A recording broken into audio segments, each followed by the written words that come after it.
ഇപ്പൊ ഒരു പറയുന്നത് പവർ കട്ട് ഇല്ലാത്ത 10 കൊല്ലം എന്ന് പറയുന്നത്. പവർ കട്ട് AK ബാലൻ VS അച്യുതാനന്ദൻ മുഖ്യമന്ത്രിയായിരിക്കുമ്പോൾ AK ബാലൻ വൈദ്യുതി മന്ത്രിയായിരിക്കുമ്പോൾ പവർ കട്ടുണ്ട്. ഞങ്ങളാണ് തുടർച്ചയായിട്ട് അധികാരത്തിൽ വരുന്നത്, അപ്പൊ പവർ കട്ടുണ്ട്. LDF ഭരിച്ച 5 വർഷം ഒരു ദിവസം പോലും വൈദ്യുതി നിയന്ത്രണം ഉണ്ടായിരുന്നു. UDF സർക്കാർ വന്നു. ഇതിപ്പോ 2ാം തവണയാണ് കേരളം വൈദ്യുതി നിയന്ത്രണത്തിലേക്ക് പോകുന്നത്. എന്തുകൊണ്ട്?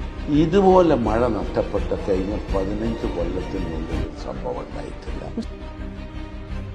പവർ കട്ട് അവസാനിപ്പിച്ചതാരാണ്? ആര്യാടൻ മുഹമ്മദ് സാർ വൈദ്യുതി മന്ത്രിയായിരിക്കുമ്പോൾ അന്ന് പവർ കോറിഡോറില്ല. കാരണം പുറത്തുനിന്നുള്ള വൈദ്യുതി കൊണ്ടുവരാനുള്ള സംവിധാനങ്ങളില്ല. ഇന്ത്യയിലെ മിക്ക സംസ്ഥാനങ്ങളിലും പവർ കട്ടാണ്.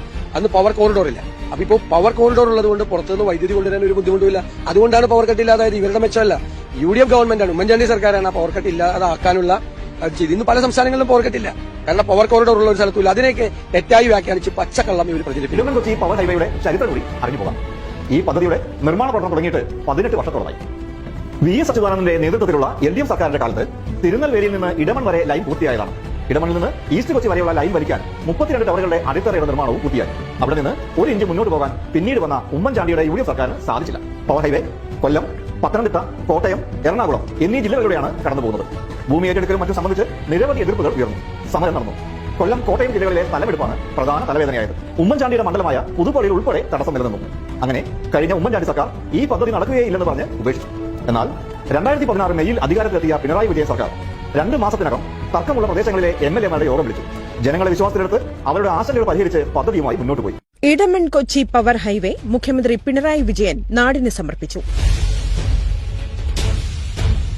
പദ്ധതി യാഥാർത്ഥ്യമായതോടെ കേരളത്തിന് പുറത്തുനിന്നും കൂടുതൽ വൈദ്യുതി പ്രസരണ നഷ്ടം കുറച്ച് ഇവിടേക്ക് എത്തിക്കാനുള്ള സാഹചര്യമാണ് ഒരുങ്ങുന്നത്. എതിർപ്പുയർത്തിയവരെ വിശ്വാസത്തിലെടുത്തും മതിയായ നഷ്ടപരിഹാരം നൽകിയുമാണ് 400 kV Edamon Kochi power highway പൂർത്തിയാകുന്നത്. 447 ടവറുകളിൽ 351 എണ്ണവും പൂർത്തീകരിച്ചത് ഈ സർക്കാരിന്റെ കാലത്താണ്. 148 കിലോമീറ്ററിൽ 138 കിലോമീറ്റർ ലൈനും 3.25 വർഷം കൊണ്ട് പൂർത്തിയാക്കി.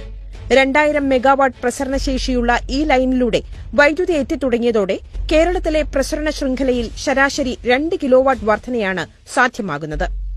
കൂടംകുളം ആണവ വൈദ്യുത നിലയത്തിൽ നിന്നും കേരളത്തിന്റെ വിഹിതമായ 2066 മെഗാവാട്ട് വൈദ്യുതി പ്രസരണ നഷ്ടം ഒഴിവാക്കിയാണ് നമുക്ക് ലഭിക്കുക.